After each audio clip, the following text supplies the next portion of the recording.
But for now, in this hall here on the main stage with all of you in attendance and everyone at home, it will be Scarlett against Dongray Gu here in this match for elimination.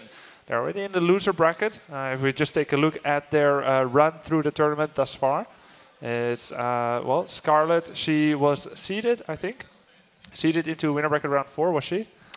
You know what? She actually qualified through a World Championship qualifier. Oh, yeah. She started in round 1. She beat Druby. So she fought her way through it. Beat Naniwa and then beat Ryung and then finally lost to Sleep. Yeah, and that was actually a really devastating loss for Scarlett, who now, I was talking with her backstage, she's feeling a little bit rough here because Dongray Gu is a very high caliber player. But you know what? Scarlett's definitely got what it takes, guys. We've seen recently some really great performances coming from her, and we'll see if she's got what it takes to take down DRG. So you think she was a little rattled by that loss against Sleep? Well, she said she was, but I mean, look, she's still got a lot to go on with this event, no matter whether she wins or loses here. Of course, she is on the World Championship foreigner team. So this is certainly not the end of, even if she were to lose this, it wouldn't end her participation for this weekend or anything like that.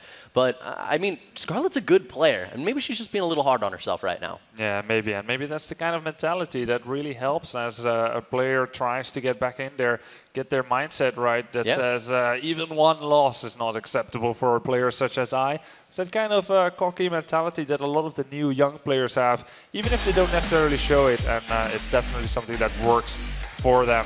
That's a great point, Grubby. So we'll see if Scarlett is now, she's like, all right, I got to make up for this. There she is, looking pretty ready here. Always looking super I hear some people chill. clapping. You can give it up for Scarlett as well, guys.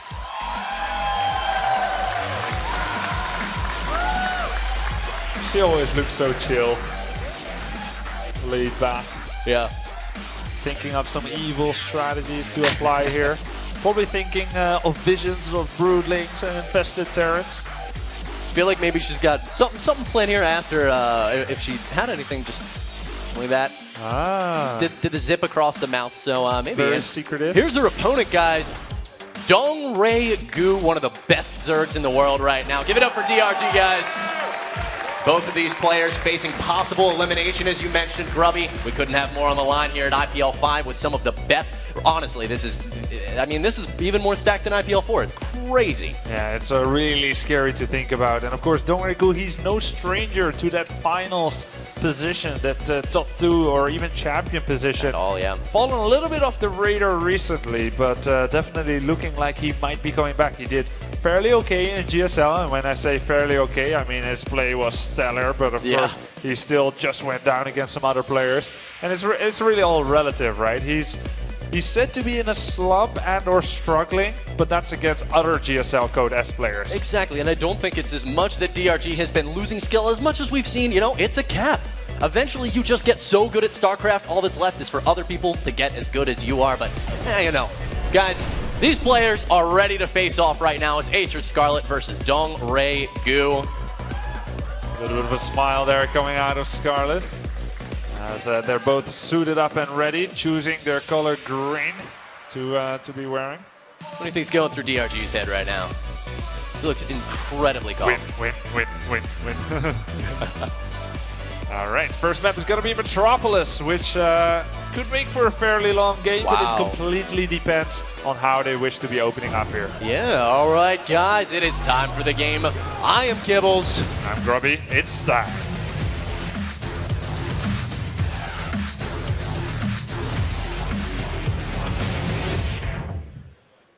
IPL 5.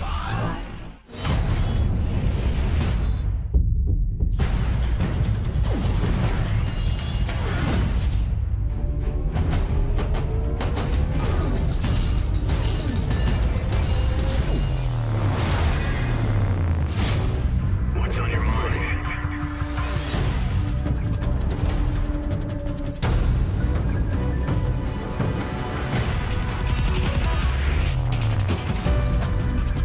Welcome to IPL 5 Metropolis. The map is Metropolis, and these players are both Zerg. As you mentioned, Grubby, we could be in for a long match, but I wouldn't be surprised if there's a lot of slugging out in the process. In the 6 o'clock position, down in the south, the red Zerg player from Team Acer. Ladies and gentlemen, it is... Acer Scarlett.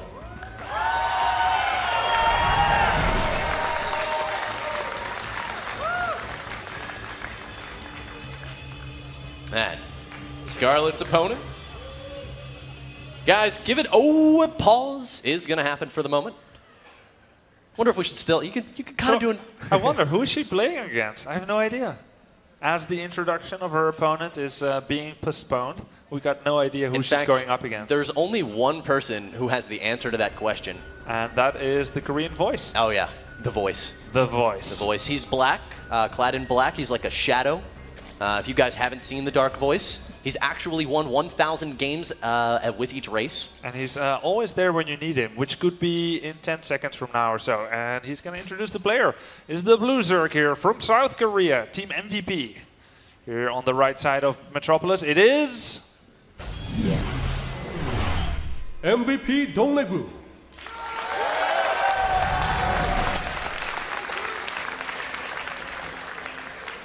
Thank you, Voice. As both of these players are opening up with a 15 hatchery. And Dongdaegu will follow that up with an extractor right away, and then a spawning pool, whereas Scarlett made the spawning pool first and then the extractor.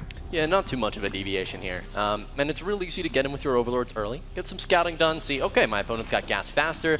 So a lot of times we actually see the player who's going to have less, they're going to get the speed later. They may push out with a couple of lings in the early, and then fall back as their opponent's speed kicks in, because you don't want to be caught in the middle of the field, of course, when Metabolic Boost kicks in for your opponent. But guys, I mean, you know, this is one of the, you know what, we're not running Atlantis Spaceship here, so I do believe this is the largest two-player map we currently have in the map pool. I guess Abyssal City is pretty big. It's it's a map not every one of you might know. It's not a ladder map, and also we don't really have it in any of our leagues. Maybe some of you guys here in the audience or at home, you're playing Playham, so I mean, there's any kind of level that you can play tournaments in, and Abyssal City is not really a map that we see very much, but the Koreans are intimately familiar with Abyssal City. It is a GSL map, and IPL 5 adopted the map for this tournament. It's kind of a bit like Daybreak with some small changes. Some very smart people found that out before it was kind of officially leaked and or announced. It's just Daybreak turned on its side a bit. There's a lot of cool cliff ledges and cavern areas you can work around. Actually, I think there was another map. Sorry about that. I'm sorry? There was another map that was like Daybreak, wasn't it? Yeah, there are Belshire Vestige. There's some familiarities between I messed up the maps. As you can see, I don't really play them very much either. Yeah, as you said, the Koreans the ones that are intimately familiar. But all right, here we are, guys. Have either of these players made links? It doesn't quite look like it. Nobody moving across the field right now. But here's the thing. We just saw the vote percentages, and it is neck and neck right now. And, you know, this isn't like people are vying for prizes here. Yeah, you know, if you guys at home tuning in right now, even if you're here at the event, you can make votes on your mobile devices. You have potential to win a lot of prizes here, and we just saw that Scarlett is actually almost holding even with Dongdaegu. A lot of people throwing up the hope for Scarlett. Yeah, of course, some people vote with their minds, some people vote with their hearts. And it kind of evens out to 50-50%, which is a very good distribution between the heart and the mind as well. Now, both players are playing very similar. They're both going for a Baneling Nest. We see one Baneling being morphed in for Scarlett and 0 for Dongdaegu. He has that Baneling Nest, but he's just choosing to have it defensively mostly for now. Yeah, and you know, that's... Whenever we see the Baneling Nest in front of the natural expansion, it just makes it so nice because you can actually... Well, in this situation... That's actually interesting. Scarlett built it pretty far forward.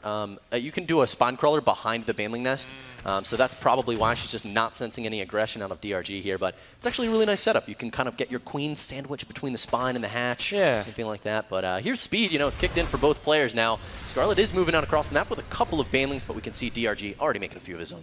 Now, I wonder whether part of the reasoning of making that Baneling Nest in the front is just to say, I have it. You should be scared. Don't attack me with the links, and then secretly you don't make any Banelings at all. Because why would you show your opponent any tech? I see that all the time in CVC, and it's just like, I have it. Don't attack. It really has been, it's popped up recently. We saw a little bit of it actually doing like IPL daily stuff, and you know, that's proven to be the advantage that it offers. We see people sandwich the queens, but other than that, man, there are definitely disadvantages. So, all right. Oh, nice move there by Dongdaegu, killing one of the Banelings with just one Zergling. There's a lot of links and Banelings here for both players. Zerglings are going into Scarlett's main, and the Spire will be spotted that Scarlett is building on. It's going to be very close here. Two Banelings are going to move in. The Spine Crawler takes down both. that was a lot of Scarlett Banelings, but two about to connect. No, a huge quantity getting into the main base right now. Queen targeting down one of them does get a little bit of damage in. There's 3 banelings left, which is more than enough to blow up all of these drones if they do connect. Nice spread there by Scarlett. Oh! Very nice spread. No drones have gone down yet. The banelings are gonna connect with about 6, 7, 8 drones there. A huge loss for Scarlett, who is now facing continued pressure here from Dongregyu as he's morphing in more and more banelings and stringing more lings across the map. Grubby, is Scarlett gonna die right here? It's pretty tense. It's looking very much like it. 2 more banelings are coming in here, and they might make it all the way to the drones. Grubby with some, oh my god, these connects from Scarlett have been beautiful, killing off those banelings of Dongregyu. And yes, a lot of drones are very low right now, but she isn't dead yet. Yeah, in the meantime, she's making 3 Mutalisks. There's 1 out already. Of course, Mutalisk will give Scarlett the air superiority. But in the meantime, Dongregyu is double the supply. What a quick, intensive game here between these 2 players. More and more banelings are being morphed in, and that's it. GG! Dongregyu takes the first. Scarlett was not up to par in this game yet. Dongregyu pushed ahead very aggressively and was able to clinch the win fairly easily. Yeah. You know, that first train of banelings coming in, Scarlett just didn't split them quite well enough. She had 4, and there were 2 clumps for DRG, and if she could have split them, maybe could have, you know, made a lot more damage happen on those banelings. But overall, the aggression out of Dongregyu proving too much.